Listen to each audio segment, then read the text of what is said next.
எங்கள் சேனலில் இது வரைக்கும் சப்ஸ்கிரைப் பண்ணாதவங்க சப்ஸ்கிரைப் பண்ணிக்கோங்க. மறக்காமல் அந்த பெல் ஐக்கானை கிளிக் பண்ணிக்கோங்க.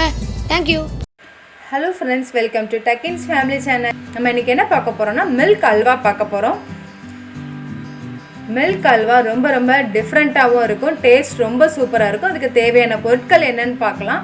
நான் 2 ஸ்வீட் கார்ன் எடுத்து பால் எடுத்து வச்சுருக்கேன், 1 கப் எடுத்து வச்சுருக்கேன். 2 ஏலக்காவும் நான் சேர்த்து அது கூட சேர்த்து போட்டிருக்கேன். 1 கப் தேங்காய் பால், 1 கப் நாட்டு சர்க்கரை. இது வந்து கோதுமை மாவு. நான் சப்பாத்திக்கு மாவு எப்படி பிசைவோமோ அந்த மாதிரி பிசைஞ்சு ஒரு 1/2 hour தான் ஆயிருக்குது. நல்லா உங்களுக்கு வந்து அதிலே பால் வந்து அப்படி இல்லாட்டினா நீங்கள் கோதுமை இருந்துச்சுன்னா கோதுமையை கூட நீங்கள் ஊற வச்சுட்டு அரைச்சி பால் எடுத்துக்கலாம். ஆனால் அது ஈஸி மெத்தட். இது கையில் நல்லா மிக்ஸ் பண்ண நமக்கு வந்து நம்ம தேங்காய் பால் எப்படி எடுக்கிறோம் அந்த மாதிரி திக்காக நமக்கு பால் கிடைக்கும். இந்த மாதிரி நல்ல ஒரு 2-3 minutes வந்து நம்ம பிசைஞ்சிட்டே இருக்கலாம். இந்த மாதிரி மெத்தடில் ஃபில்டர் பண்ணிக்கலாம். ஏன்னா நம்ம ஃபுல்லாக ஃபில்டர் பண்ணும்போது நிறையா தான் வரும், அதை நம்ம வேஸ்ட் பண்ண வேண்டாம். நான் இன்றைக்கி வந்து இது அப்படியே இந்த கசடை வந்து நான் சப்பாத்தி கொஞ்சம் மாவு எக்ஸ்ட்ரா போட்டு சப்பாத்திக்கு தான் நான் யூஸ் பண்ண போகிறேன். இந்த மாதிரி எல்லாமே நம்ம ஃபில்டர் பண்ணி எடுத்துக்கலாம். எவ்வளோ திக்காக நமக்கு பால் கிடச்சிருக்கு பாருங்கள். தேங்காய் பால் ஆட் பண்ணுறதுனால நெய் வந்து அவ்வளோவா ஜாஸ்தி தேவையில்லை. நெய் வந்து நான் ஒரு 2 ஸ்பூன் மட்டும் நான் எடுத்திருக்கேன். 1 ஸ்பூன் நெய் மட்டும் ஊற்றிருக்கேன். முந்திரி திராட்சையும் அதில் போட்டு வறுத்துக்கலாம். நல்லா கலர் சேஞ்ச் ஆனோன்னு எடுத்துட்டேன். இப்போ அல்வாவுக்கு தேவையான 1 ஸ்பூன் நெய் ஊற்றிக்கலாம். இப்போ கோதுமை பாலை ஃபஸ்ட்டு ஊற்றிக்கலாம். எவ்வளோ திக்காக இருக்குது பாருங்கள் கோதுமை பால்.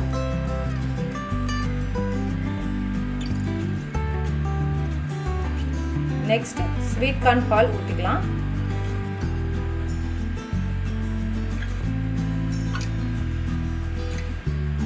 நெக்ஸ்ட் தேங்காய் பால் ஊற்றிக்கலாம்.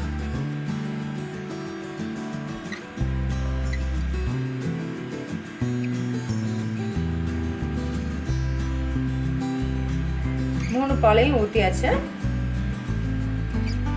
இது ஒரு 5 minutes கழிச்சு பார்க்கலாம். இப்போ 5 minutes கழிச்சு நல்லா திக்காக வந்துருச்சு. இப்போ நாட்டு சர்க்கரையும் ஆட் பண்ணியாச்சு. நல்லா மிக்ஸ் பண்ணிக்கலாம். இன்னொரு 5 minutes கழிச்சு பார்க்கலாம். கரெக்டாக இப்போ வந்து ஒரு 5 minutes கழிச்சு பார்க்கலாம். கரெக்டாக இப்போ ஒரு 5 minutes கழிச்சு பார்க்குறோம். நல்லா கொஞ்சம் திக்காகவும் ஆயிருக்கு. டோட்டலாக 3 ஸ்பூன் நெய் தான் ஆட் பண்ணியிருக்கேன்.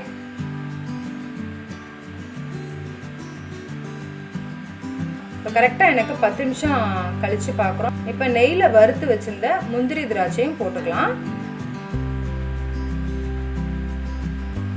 கரெக்டாக 25 minutes ஆயிருக்குது. நல்லா ரெடி ஆயிடுச்சு அல்வா. பபிள்ஸ்லாம் வரல. அல்வா ரெடி ஆயிடுச்சு. நல்லா திரண்டு வந்திருக்கு. இந்த ஸ்டேஜில் அல்வா ரெடி. நல்லா ஒட்டாமல் நல்லா வருது. இந்த ஸ்டேஜில் ஆஃப் பண்ணிடலாம். சர்விங் பவுலுக்கு மாற்றிடலாம். மில்க் அல்வா ரெடி ஆயிடுச்சு. இப்போ நான் ஸ்வீட் கார்ன் தேங்காய் பால்லாம் எடுத்துருக்கறதுனால ஸ்வீட் கார்ன்லாம் ஃப்ரெஷ்ஷாக இருக்கட்டும்ன்ற அந்த தேங்காயிலே எடுத்துருக்கோம். டெக்கரேஷனுக்காக நான் வச்சுருக்கேன். பார்க்கவே ரொம்ப அழகாக இருக்குது, ரொம்ப டேஸ்ட்டாகவும் இருக்கும் இந்த மில்க் அல்வா. நீங்களும் செஞ்சு பாருங்கள். செஞ்சு பார்த்துட்டு ஃபீட்பேக் சொல்லுங்கள். தேங்க்யூ.